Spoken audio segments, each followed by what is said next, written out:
دنیا میں ہر وقت گونجنے والی آواز اذان ہے۔ دنیا میں ہر وقت گونجنے والی آواز اذان کی آواز ہے۔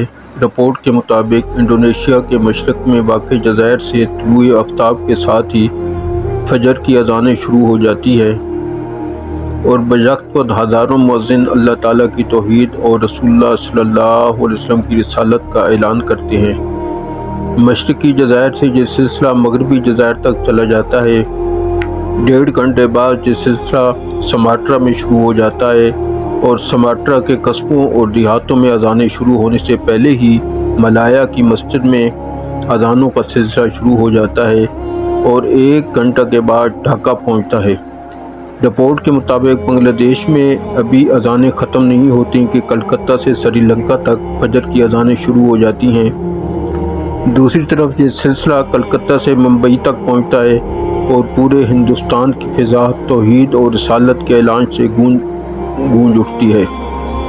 رپورٹ کے مطابق سری نگر اور سیالکوٹ میں فجر کی اذان کا وقت ایک ہی ہے۔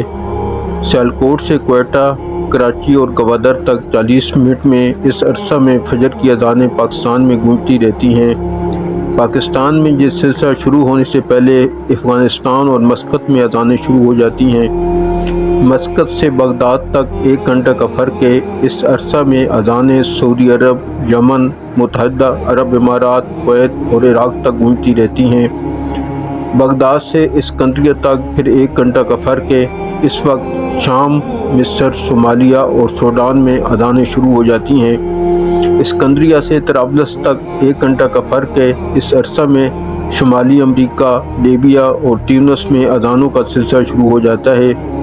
رپورٹ کے مطابق فجر کی اذان جس کا آغاز انڈونیشیا کے مشرقی جزائر سے شروع ہوا تھا، 9.5 گھنٹے کا سفر طے کر کے بحر اوقیانوس کے مشرقی کنارے تک پہنچتی ہیں۔ فجر کی اذان بحر اوقیانوس تک پہنچنے سے پہلے مشرقی انڈونیشیا میں زور کا سلسلہ شروع ہو جاتا ہے اور ڈھاکہ میں زور کی اذانیں شروع ہونے تک انڈونیشیا میں عصر کی اذانیں بلند ہونے لگتی ہیں۔ یہ سلسلہ 1.5 گھنٹہ میں بمشکل جکارتہ تک پہنچتا ہے اور مشرقی جزائر میں مغرب کی اذانوں کا سلسلہ شروع ہو جاتا ہے۔ مغرب کی اذانیں بھی سیل سے سماٹرا تک ہی پہنچتی ہیں کہ اتنے میں انڈونیشیا کے مشرقی جزائر میں عشاء کی اذانیں شروع ہو جاتی ہیں۔